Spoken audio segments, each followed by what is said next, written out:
조원진 공동대표 발언입니다. 문재인 씨의 7월 2일 국무회의 발언은 나는 독재자다라고 선언한 셈. 16일 오늘은 우리가 천막당사 투쟁을 한 지 68일째 되는 날이며 박근혜 대통령께서 옥중투쟁하신 지 838일째 되는 날입니다. 우리 광화문 투쟁 68일 동안 제일 고생하신 분들은 애국 동지분들입니다. 광화문 투쟁에 참여했든 하지 않았든 산에 가서 하시는 분도 계시고 교회에서 새벽 기도하시는 분들도 있습니다. 천주교 신부님들도 전화 와서 힘내라고 하십니다. 애국 국민들과 동지들께서 몸을 사리지 않고 투쟁해 주시는 것에 대해 감사의 말씀을 드립니다. 당 사무처에서는 얼굴이 까매진 순서대로 고생을 했습니다. 허평함 본부 공동대표님은 서울시당이 바로 앞이라 빠지지도 못하셨고 이규택 본부 공동대표님께서는 몸이 안 좋으신데도 불구하고 끝까지 참여하셨습니다. 박태우 최고위원, 변성근 제1부총장, 김경익 제2부총장, 송영진 대협력실장, 신민철 상황실장 등 많은 분들이 고생하셨습니다. 유튜브 선생님들께서도 용역깡패들의 폭언에서 우리 동지들을 보호하기 위해서 몸을 사리지 않으셔서 감사합니다. 태극기 집회를 하면 사회자 역할을 하는 사람이 힘이 듭니다. 저도 연설을 3번, 4번 하지만 연설하고 나면 기가 다 빠집니다. 우리 젊은 동지들도 몸을 사리지 않았습니다. 한근형 최고위원, 진순정 대변인, 한근형 최고위원이나 진순정 대변인은 힘든 사회자 역할을 2년 가까이 하고 있습니다.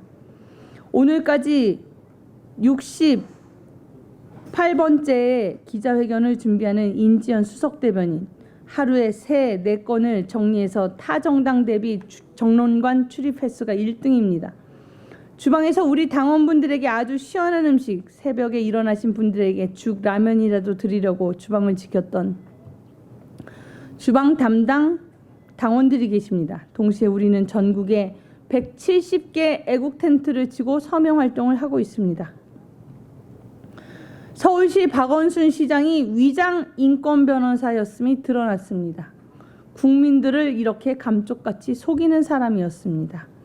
안철수와 만날 때 여러 가지 모습을 여러분들은 아십니다. 다 떨어진 신발 신고 수염 기르고 전형적인 좌파들의 위장 전술입니다. 그런 모습을 우리가 투쟁을 통해 그 위선을 느꼈습니다.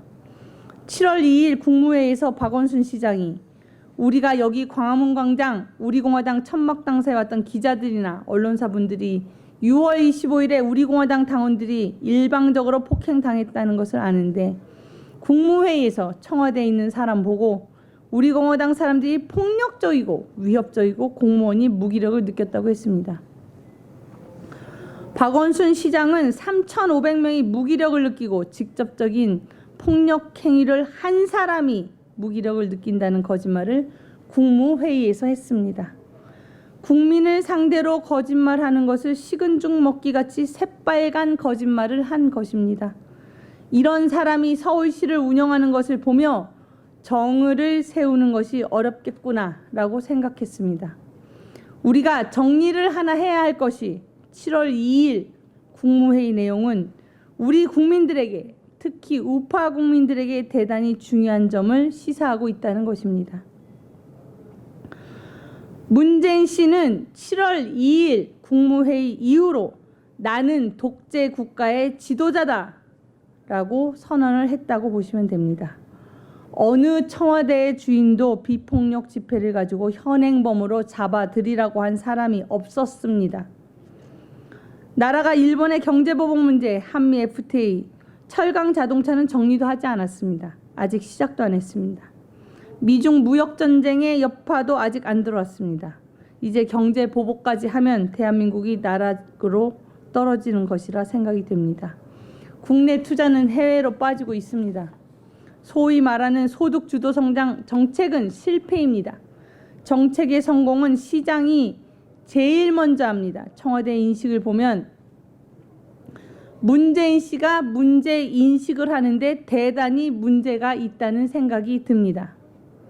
보수 지도자라고 했던 이명박 대통령은 광우병 사태 때 뒷산 가서 울었다는 것입니다.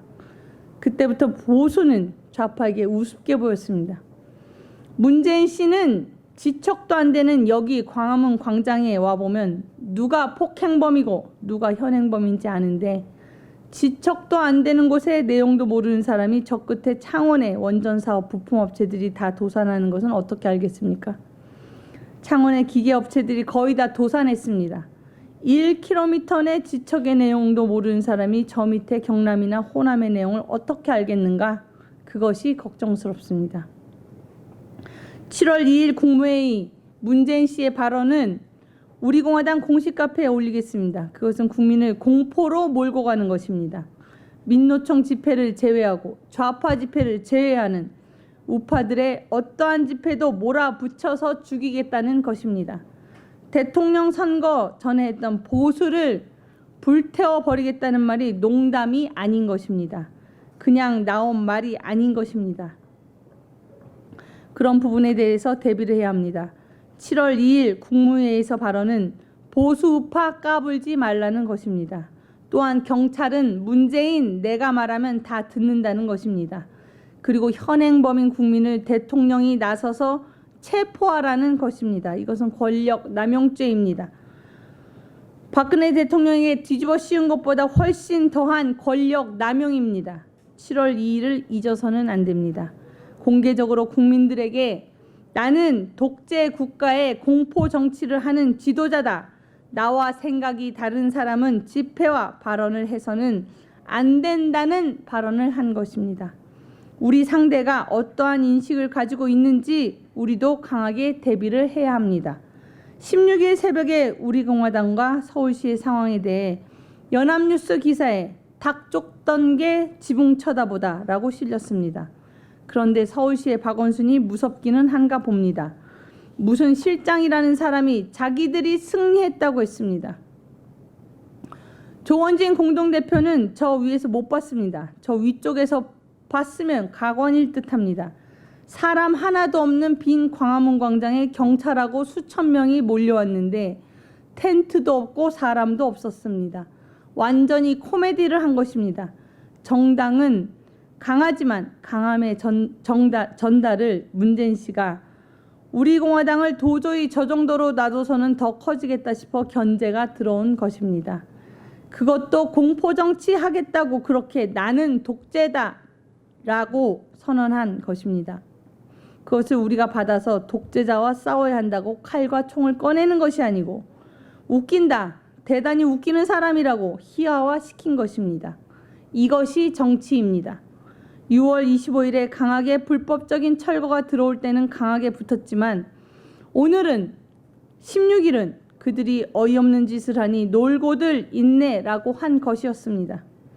텅 빈 광화문 광장에 경찰과 서울시 공무원과 용역깡패 3,000명가량이 하늘만 쳐다봤다라고 기록될 것입니다. 우리는 반드시 홍문종 공동대표님 말씀대로 광화문 광장으로 다시 돌아올 것이다 라고 선언했습니다. 반드시 조만간에 8개의 텐트를 치고 광화문 광장에 다시 돌아오겠습니다.